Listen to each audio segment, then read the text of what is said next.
Miamafy ny takaitra navelan'ny rivo-doza-Batsiray teto Madagasikara. Tafakatra 2.20 ny isan'ny maty ka avy any amin'ny distrika Nikongo ny iraika amin'ny 70 amin'ireo, araka ny tatra nataony teo anivon'ny birao nasionaly misahana ny fitantanana loza sy ny tany indondoza na ny BNGRC androany alarobia tamin'ny 9:00. Mbola ina ihany ny ankaran'io antotanisa io satria milaza fa mbola eo ampanaovana ny angom-baovao ny BNGRC.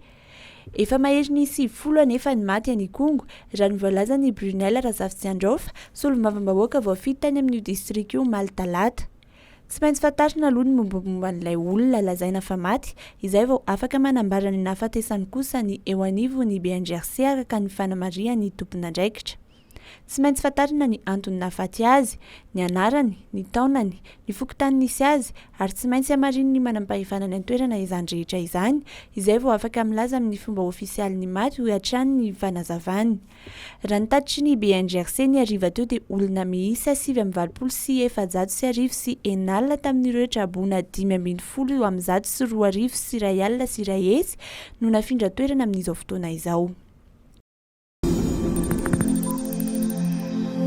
Tsy maintsy atombokaingana ny asa fanarenana ireo fotodrafitrasa-panjakana ravan'ny rivo-doza-Batsiray.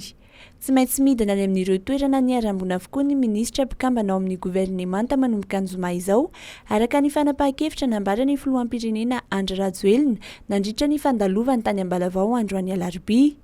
Isy ny filan-kevitry ny minisitra raha mpitso alakamisy ary tsy tokony isy minisitra hijanona intsony eto Antananarivo manomboka ny zoma izao, araka ny nambarany.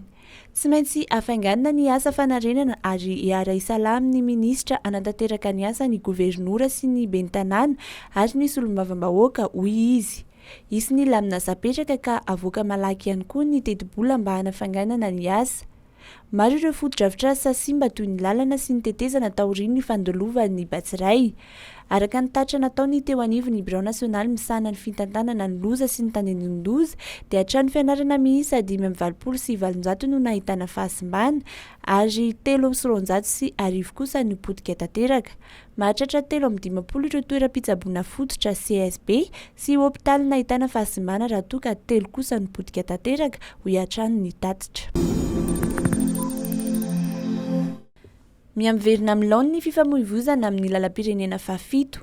Efa nahazo alalana handeha hatrany Toliara ireo zotra nasionaly sy rezionaly mampiasa ny lalam-pirenena fafito, araka ny nambarany ministera ny fitaterana sy ny famantarana ny toetrandro androany alarobia.